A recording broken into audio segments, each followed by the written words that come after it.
오늘도 주님의 평강이 여러분의 마음을 지켜주시기를 바랍니다. 그럼 오늘의 말씀 여행을 시작하겠습니다. 성경을 처음부터 끝까지 펼쳐보면 가장 첫 페이지에 한 존재가 조용히 등장하고 가장 마지막 페이지에 그 똑같은 존재가 다시 모습을 드러냅니다. 성경의 시작인 창세기의 한 동산 속으로 그가 미끄러지듯 들어왔고 성경의 마지막인 요한계시록에서 그가 다시 한번 온 세상을 흔들며 일어섰는데 놀랍게도 그 둘은 다른 존재가 아니라 같은 하나의 옛 원수였습니다. 수천 년의 세월이 흐르고 수많은 나라가 세워졌다가 무너지는 동안에도 이 옛 원수만은 사라지지 않은 채 성경 전체를 가로질러 끈질기게 따라왔습니다. 그래서 우리는 오늘 한 가지 깊은 질문 앞에 서게 됩니다. 어째서 같은 뱀이 성경의 처음과 끝에 다시 나타나는지, 그리고 그 뱀을 이기는 영적 원리는 도대체 어디에 숨겨져 있는지를 말입니다.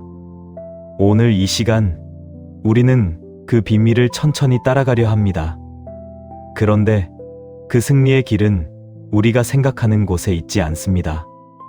뱀을 이기는 길은 뱀과 힘을 겨루어 싸워 이기는 데 있지 않고 전혀 다른 한 가지를 바라보는 데 있었으며 그 비밀은 이미 성경의 가장 앞부분에 조용히 새겨져 있었습니다. 그 비밀이 무엇인지 끝까지 함께 발견해 가실 때 오늘 이 말씀이 여러분의 마음에 깊은 소망으로 남게 될 것입니다. 성도 여러분, 이제 우리 함께 아주 먼 그날의 한 장면 속으로 들어가 보려 합니다. 아직 세상에 슬픔이라는 것이 없던 때, 눈물이 무엇인지 아무도 알지 못하던 때, 하나님께서 손수 지으신 한 동산이 있었습니다. 그곳에는 맑은 강이 흐르고 나무마다 탐스러운 열매가 가득했으며 무엇보다 사람과 하나님께서 가까이 거니시며 함께 하시던 평화가 그 동산을 가득 채우고 있었습니다. 그 동산이 어떤 곳이었는지 우리 잠시 눈을 감고 그려보겠습니다. 아침이면 강물 위로 안개가 부드럽게 피어올랐고 나무잎 사이로 햇살이 금빛으로 스며들었으며 이름 모를 짐승들이 사람을 두려워하지 않고 곁으로 다가왔습니다. 사람은 흙을 일구되 땀 흘려 수고하지 않았고 배고픔도 두려움도 알지 못한 채 다만 자신을 지으신 분과 함께 거니는 그 기쁨 하나로 충만했습니다. 세상 어디에도 죽음의 그림자가 닿지 않은 그야말로 완전한 평화의 동산이었습니다. 그 동산의 한가운데에는 생명나무가 서 있었고 그 곁에는 선악을 알게 하는 나무가 함께 있었는데 하나님께서는 사람에게 모든 나무의 열매를 마음껏 먹되 오직 그 한 나무의 열매만은 먹지 말라고 하셨습니다. 그것은 사람을 가두려는 금지가 아니라 사람을 지키려는 사랑의 울타리였으며 사람이 하나님을 신뢰하며 살아가도록 마련해 두신 따뜻한 경계선이었습니다. 부모가 어린 자녀에게 뜨거운 불을 만지지 말라고 이르는 것이 결코 사랑의 결핍이 아니듯 그 한 가지 말씀 역시 사람을 향한 깊은 보호였습니다. 그런데 그 평화로운 동산 속으로 아주 조용하고도 은밀하게 한 그림자가 스며들어 왔습니다. 창세기 3장 1절은 그 존재를 가리켜 여호와 하나님이 지으신 들짐승 중에 가장 간교한 자라고 기록하고 있는데 바로 그 뱀이 사람에게 다가왔습니다. 성경이 쓰이던 시대의 사람들은 뱀이 어떤 존재인지 누구보다 잘 알고 있었습니다. 광야와 들길을 걷던 그들에게 뱀은 소리도 없이 다가와 발꿈치를 무는 존재였고 풀숲에 몸을 숨긴 채 기다리다 한순간에 독을 쏘아 넣는 가장 두려운 짐승이었습니다. 들에서 양을 치던 목자들은 바위 틈에서 갑자기 머리를 드는 독사 앞에서 숨을 죽여야 했고 길을 걷던 나그네들은 모래 위에 남은 구불구불한 자국만 보아도 그 자리를 피해 돌아갔습니다. 뱀은 정면으로 달려드는 사자와 달랐습니다. 사자는 멀리서 울음소리로 자신을 드러내지만 뱀은 끝까지 자신을 감춘 채 가장 가까운 곳에서 소리 없이 다가오는 까닭에 사람들은 도리어 보이지 않는 그 은밀함을 더 두려워했습니다. 이 첫 장면을 우리는 가볍게 지나쳐서는 안 됩니다. 우리의 옛 원수가 처음 등장한 모습은 무서운 괴물의 형상이 아니라 가장 가까이에서 가장 다정한 목소리로 말을 거는 모습이었습니다. 그가 노린 것은 사람의 몸이 아니라 사람의 마음이었고, 그가 무너뜨리려 한 것은 동산의 울타리가 아니라 사람이 하나님을 향해 품고 있던 신뢰였습니다. 그는 사납게 위협하는 대신 부드럽게 다가왔고, 빼앗으려 들기보다 무언가를 더 주려는 듯한 표정으로 입을 열었으니 바로 거기에 그의 가장 깊은 간교함이 숨어 있었습니다. 그리고 그 부드러운 목소리로 뱀은 이제 사람의 마음을 흔들기 시작합니다. 뱀이 여자에게 던진 첫 마디는 명령이 아니라 질문이었습니다. 그는 하나님께서 참으로 동산 모든 나무의 열매를 먹지 말라고 하셨느냐고 실며시 물으며 하나님의 말씀을 살짝 비틀어 부풀려 놓았습니다. 하나님께서는 단 한 나무만을 금하셨는데 뱀은 마치 하나님이 모든 것을 빼앗으시는 분인 것처럼 그 말씀을 살짝 흔들어 놓았고, 그 작은 흔들림 속에서 사람의 마음에는 처음으로 의심이라는 틈이 생겨났습니다. 여기에 우리가 주목해야 할 깊은 지혜가 있습니다. 뱀은 처음부터 하나님이 없다고 외치지 않았고, 하나님의 말씀이 거짓이라고 단번에 부정하지도 않았습니다. 그는 다만 한 글자를 바꾸고 한 마디를 더하여 사랑의 울타리를 마치 인색한 속박처럼 보이게 만들었을 뿐입니다. 옛 시대의 장사꾼이 저울을 아주 조금 기울여 사람들을 속였던 것처럼, 그리고 거짓 증인이 사실의 한 마디를 슬쩍 더하여 무죄한 사람을 함정에 빠뜨렸던 것처럼, 뱀의 거짓은 새빨간 거짓말이 아니라 진실에 아주 약간의 독을 섞은 거짓이었기에 더욱 분별하기 어려웠습니다. 여자가 그 나무의 열매를 먹으면 죽는다고 답하자 뱀은 더욱 대담해져서 결코 죽지 않으리라고, 도리어 눈이 밝아져 하나님처럼 되리라고 속삭였습니다. 여기에 뱀의 가장 교묘한 전략이 숨어 있는데, 그는 하나님의 말씀을 정면으로 부정하기 전에 먼저 그 말씀을 의심하게 만들었고, 그 다음에는 하나님의 선하심 자체를 의심하게 만들었습니다.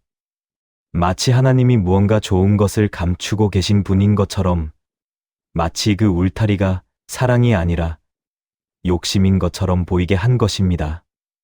그 미혹 앞에서 사람의 마음은 흔들렸고, 여자가 그 열매를 보니 먹음직하고 보암직하며 지혜롭게 할 만큼 탐스러워 보였습니다. 한 번 의심이 마음에 들어오자 그 열매는 갑자기 다르게 보이기 시작했으니, 어제까지 아무렇지 않게 지나치던 그 나무가 이제는 온 동산에서 가장 갖고 싶은 것이 되어 버렸습니다. 결국 손을 내밀어 그 열매를 따먹었고, 함께 있던 남편에게도 주었으며, 그렇게 하나님의 말씀보다 뱀의 속삭임을 더 신뢰한 그 순간, 닫힌 동산의 평화의 깊은 금이 가고 말았습니다. 눈이 밝아지기는 했으나 그들이 본 것은 영광이 아니라 자신의 부끄러움이었습니다. 그들은 처음으로 두려움을 알게 되어 나무짚으로 몸을 가렸고, 저녁 바람이 불 때 거닐며 자신들을 찾으시던 하나님의 발걸음 소리에 도리어 나무 사이로 숨어 버렸습니다. 그토록 가까이 거닐던 그 음성이 이제는 피하고 싶은 두려움이 되었으니, 죄가 가져온 가장 큰 비극은 바로 하나님을 피해 숨는 그 마음이었습니다. 하나님께서 그들을 부르시며 어찌하여 이렇게 하였느냐고 물으셨을 때, 여자는 다만 뱀이 나를 꿰물어 내가 먹었나이다 하고 떨리는 목소리로 고백할 수밖에 없었습니다. 하나님께서는 마침내 그 뱀을 향해 무거운 선언을 내리셨습니다. 창세기 3장 14절에서 여호와 하나님은 뱀에게 이르시되, 내가 이렇게 하였으니 내가 모든 가축과 들의 모든 짐승보다 더욱 저주를 받아 배로 다니고 살아있는 동안 흙을 먹을지니라 하고 선포하셨는데, 그토록 높이 자신을 올리려던 뱀은 이제 가장 낮은 흙을 먹는 존재로 떨어지고 말았습니다. 성경 시대의 흙을 먹는다는 표현은 가장 비참한 패배를 뜻하는 말이었습니다. 전쟁에서 진 왕은 승리한 자의 발 앞에 엎드려 땅의 먼지를 핫아야 했고, 그것은 자신은 일어설 수 없는 완전한 굴복의 모습이었으니, 하나님은 바로 그 표현으로 옛 원수의 끝이 어떠할지를 미리 못 박아 두신 것입니다. 그러나 바로 그 저주의 자리, 모든 것이 무너진 것처럼 보이던 그 어두운 순간에 하나님께서는 놀라운 한마디를 함께 들려주셨습니다. 그것은 심판의 말씀 한가운데 숨겨진 약속이었고, 무너진 사람을 향한 첫 번째 위로였으며, 앞으로 성경 전체를 이끌어 갈 거대한 비밀의 시작이었습니다.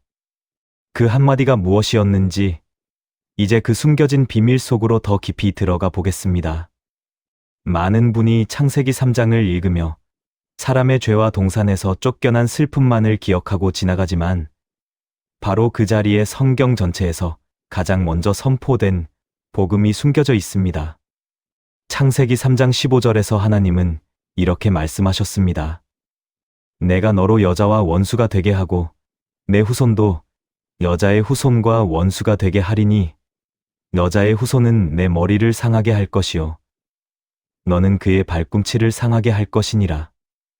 이 짧은 한 절 안에 뱀을 이기는 영적 원리의 첫 번째 비밀이 고스란히 담겨 있습니다.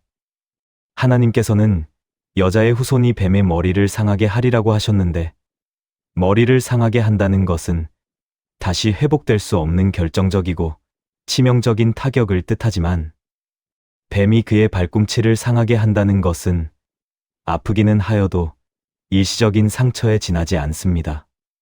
광야에서 뱀을 만난 사람이라면 누구나 알았습니다.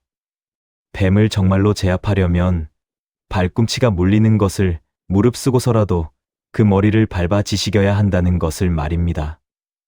다시 말해, 이 싸움의 끝은 이미 정해져 있었고, 승리는 처음부터 여자의 후손에게 약속되어 있었던 것입니다. 여기서 우리가 놓치지 말아야 할 진리가 있습니다. 사람은 뱀에게 속아 무너졌으나 그 뱀을 이기는 일을 사람의 힘에 맡기지 않으시고 하나님께서 친히 보내실 한 후손에게 맡기셨다는 사실입니다. 뱀을 이기는 길은 사람이 더 강해지고 더 똑똑해져서 뱀과 다시 겨루는 데 있지 않았고, 하나님이 보내실 그 한 분을 바라보고 신뢰하는 데 있었습니다. 이것이 바로 성경이 처음부터 끝까지 가르치는 승리의 원리입니다. 이 원리는 그저 약속으로만 머물지 않고 오랜 세월이 흐른 뒤 광야에서 한 폭의 그림처럼 눈앞에 펼쳐졌습니다. 이스라엘 백성이 애굽을 떠나 광야를 지나던 그 시절을 우리 함께 떠올려 보겠습니다.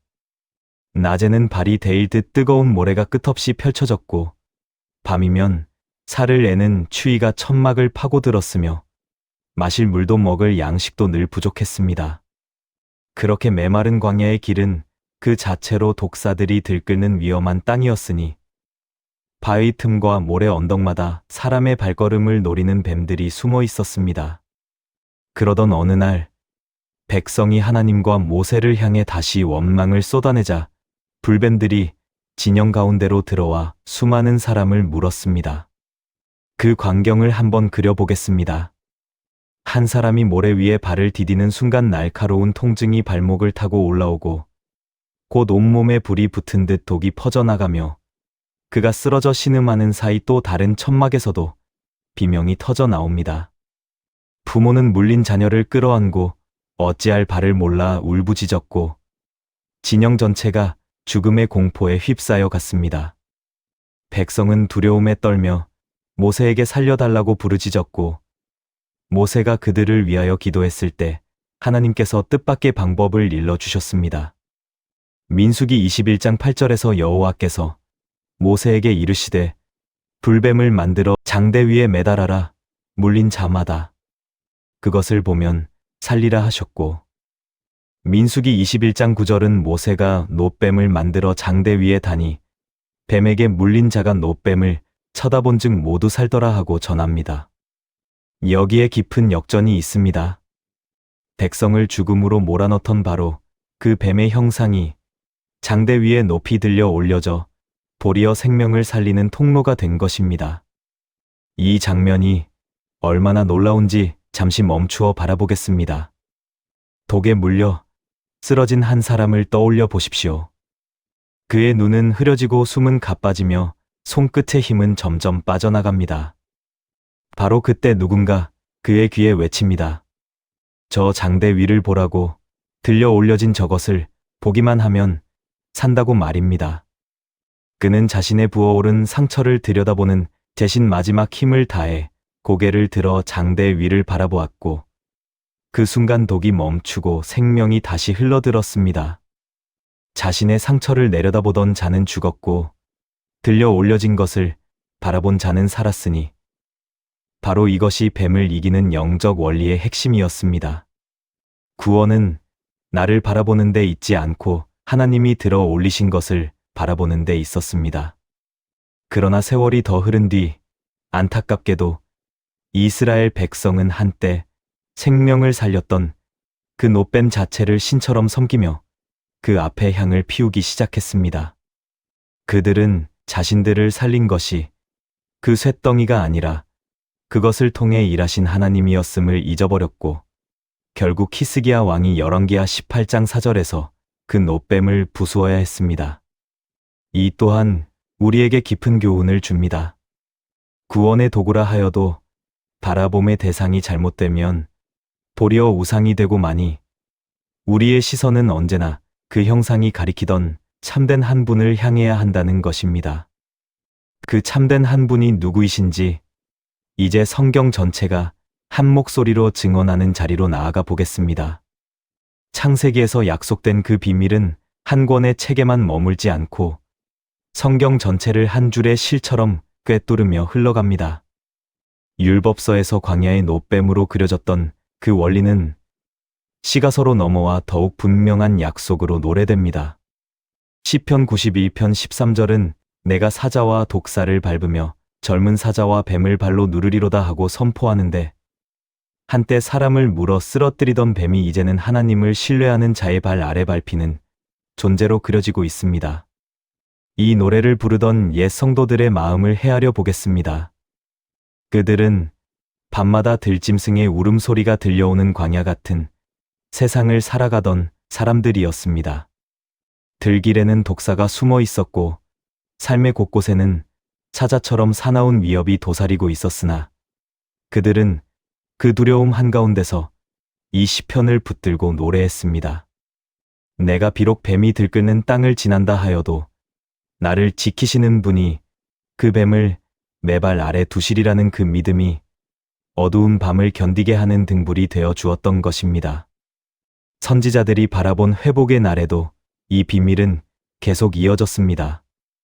그들은 장차 임할 평화의 나라를 그리며 어린아이가 곡사의 굴에 손을 넣어도 해를 입지 않는 날을 노래했는데 이는 옛 원수의 독이 더 이상 힘을 쓰지 못하는 그날이 반드시 온다는 약속이었습니다. 뱀의 독에 자녀를 잃어본 적이 있는 그 시대의 부모들에게 아이가 독사의 굴에 손을 넣어도 안전한 그날의 환상은 상상조차 하기 어려운 놀라운 소망이었습니다. 이렇게 성경은 시대마다 다른 사람의 입을 통해 그러나 언제나 같은 하나의 소망을 향하여 흘러가고 있었습니다. 그리고 마침내 신약에 이르러 그 모든 약속의 그림자가 한 분 앞에서 또렷한 실체로 드러납니다.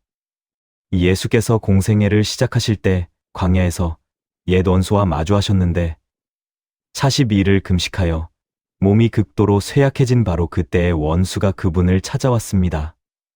그가 사용한 방식은 에덴에서 사람을 미혹하던 것과 조금도 다르지 않았습니다.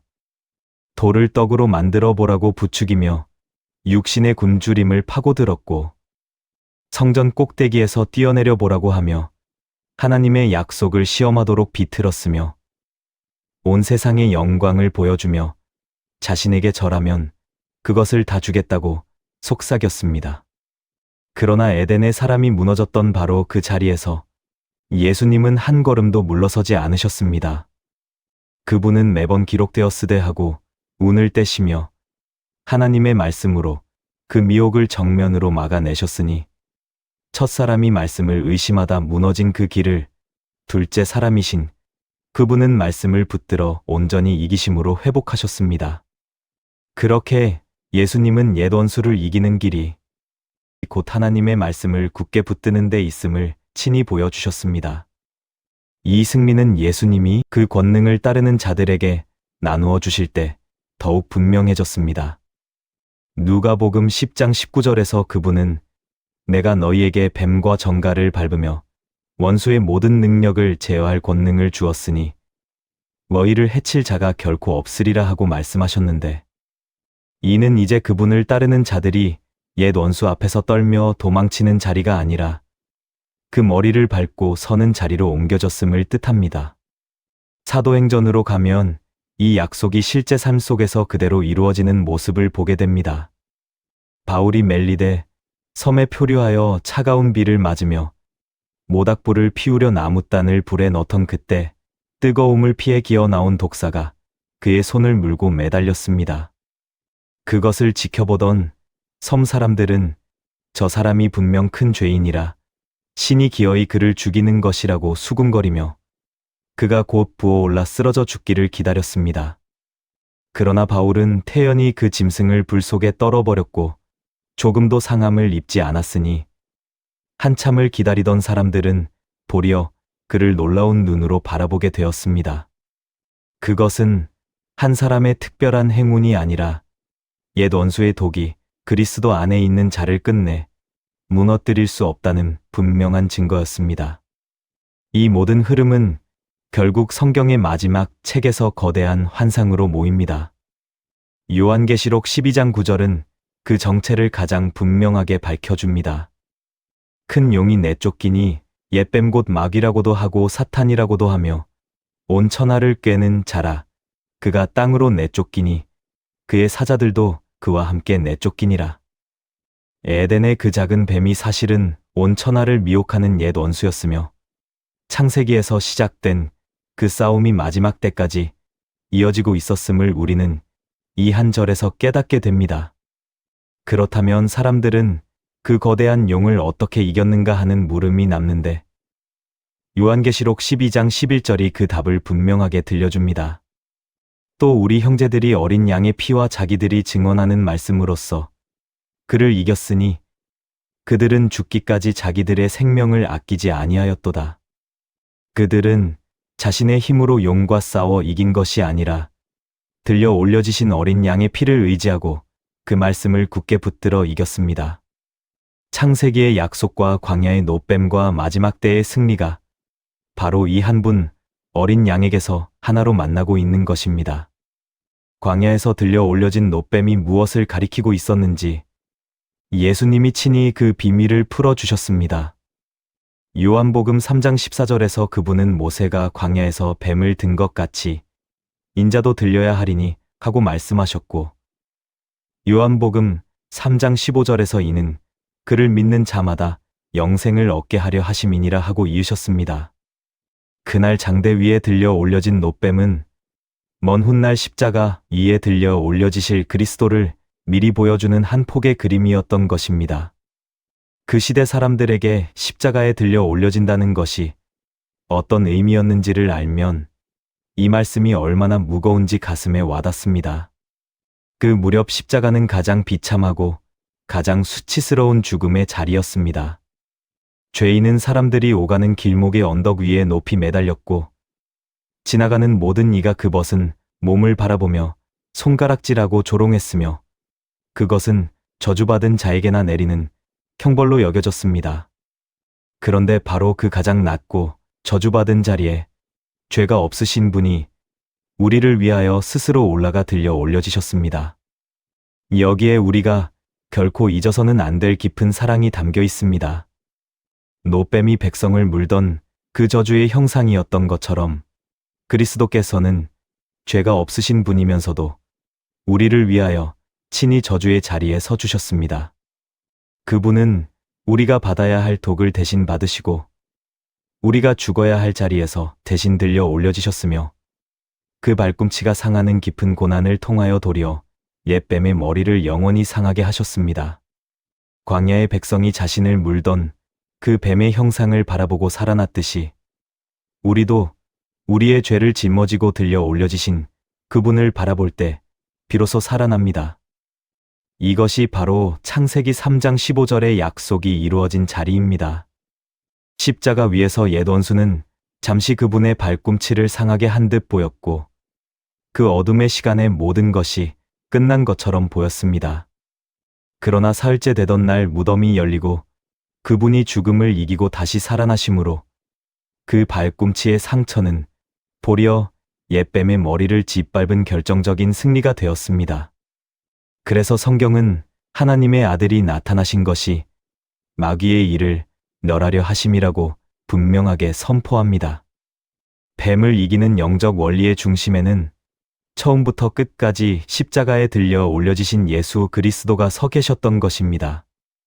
그러므로 우리가 옛 원수를 이기는 길은 결코 우리 자신을 더 강하게 만드는 데 있지 않습니다. 광야의 백성이 들려 올려진 놋뱀을 쳐다보아 살았듯이 오늘 우리도 십자가에 들려 올려지신 그분을 믿음으로 바라볼 때 죽음에서 생명으로 옮겨집니다.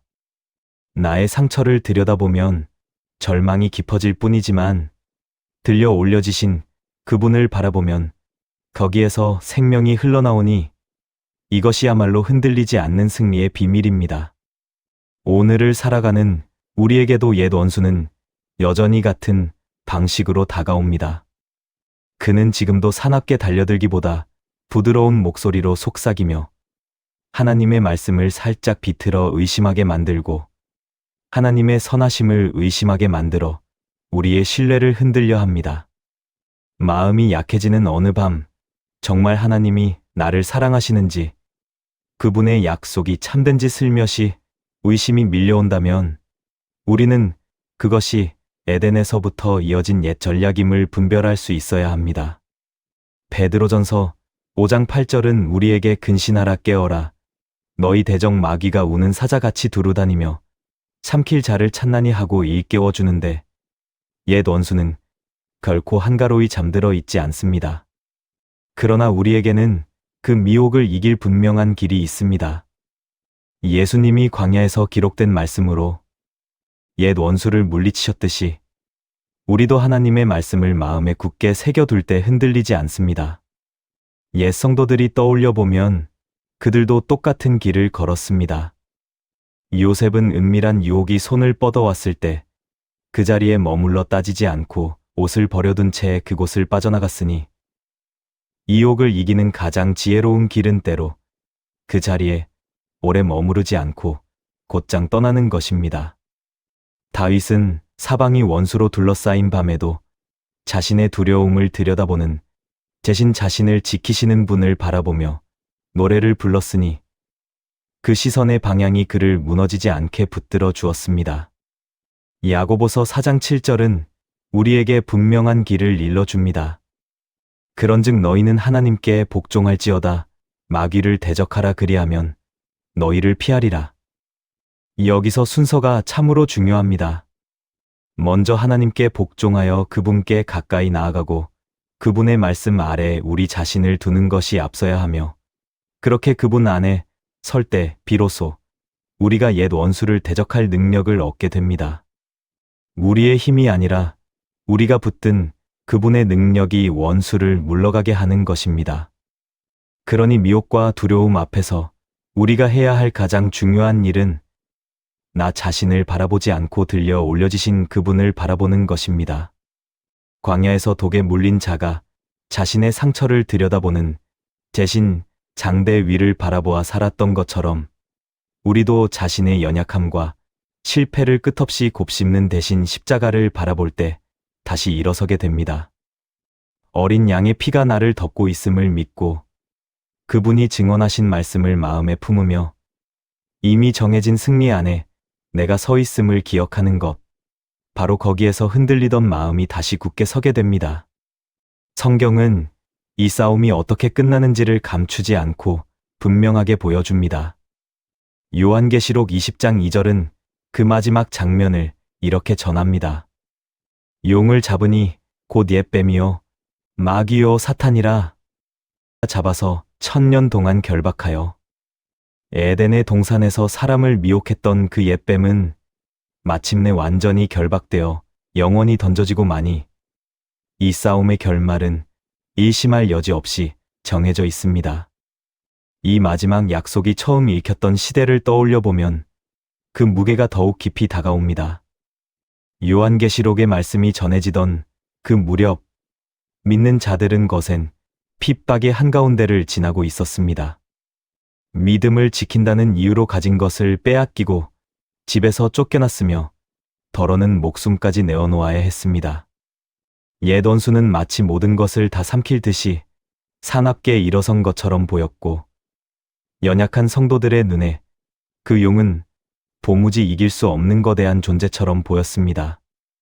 바로 그런 어둠의 시간에 그 용의 끝이 이미 결박과 멸망으로 정해져 있다는 이 말씀은 흔들리던 성도들을 다시 일으켜 세우는 거대한 소망이 되었습니다. 그들이 그 사나운 용을 이긴 길도 결국 같은 원리였습니다. 그들은 칼을 들고 용과 맞서 싸운 것이 아니라 어린 양의 피를 의지하고 자신이 받은 진리의 말씀을 끝까지 붙들어 이겼습니다. 가장 연약해 보이던 자들이 가장 강한 원수를 이긴 그 비밀은 그들이 자신을 보지 않고 들려 올려지신 어린 양을 바라보았다는 데 있었습니다. 그러므로 마지막 때를 바라보는 우리의 마음도 두려움이 아니라 소망이어야 합니다. 로마서 16장 20절은 그 소망을 이렇게 노래합니다. 평강의 하나님께서 속히 사탄을 너희 발 아래에서 상하게 하시리라. 우리 주 예수의 은혜가 너희에게 있을지어다. 옛 원수가 마지막까지 발버둥치며 우리를 흔들려 하겠으나 그 머리는 이미 십자가에서 상하였고 그 끝은 이미 결정되었으니 우리는 패배할까 떨며 사는 것이 아니라 이미 이긴 승리 안에서 깨어 살아가는 것입니다. 그러므로 마지막을 향한 우리의 준비는 무겁고 어두운 두려움이 아니라 깨어있는 믿음과 따뜻한 소망입니다. 우리는 매일 말씀을 가까이 하여 마음을 지키고 들려 올려지신 그분을 바라보며 시선을 흩뜨리지 않고 어린 양의 피를 의지하여 흔들리는 자리에서도 다시 일어서야 합니다. 이렇게 깨어있는 자에게 마지막 때는 두려운 날이 아니라 오래 기다리던 승리가 마침내 완성되는 기쁜 날이 될 것입니다. 성도 여러분, 오늘 우리는 성경의 처음과 끝을 가로지르며 옛뱀을 이기는 영적 원리를 함께 따라왔습니다. 그 비밀은 결국 한 가지로 모였으니 우리는 뱀과 힘을 겨루어 이기는 것이 아니라 들려 올려지신 그분을 바라봄으로 이긴다는 것이었습니다. 에덴에서 무너진 사람을 위하여 하나님은 여자의 후손을 약속하셨고 광야에서 그 약속을 노뱀으로 보여주셨으며 마침내 십자가에서 그 모든 약속을 온전히 이루셨습니다. 그러니 오늘 이 자리에서 우리 함께 한 가지를 결단하기를 원합니다. 이제부터는 밀려오는 미혹 앞에서 나의 약함을 들여다보며 절망하지 않고 두려움 앞에서 이미 정해진 패배를 떠올리지 않으며 오직 십자가에 들려 올려지신 그분만을 바라보며 살아가겠다는 결단입니다. 나를 보면 무너지지만 그분을 보면 살아나니 우리의 시선을 그 한 분께 고정하는 것이 곧 승리의 길입니다. 옛 원수의 머리는 이미 상하였고 그 끝은 이미 정해졌으며 우리는 그 승리 안으로 부름받은 사람들입니다. 이제 이 믿음을 마음에 품고 함께 기도하기를 원합니다.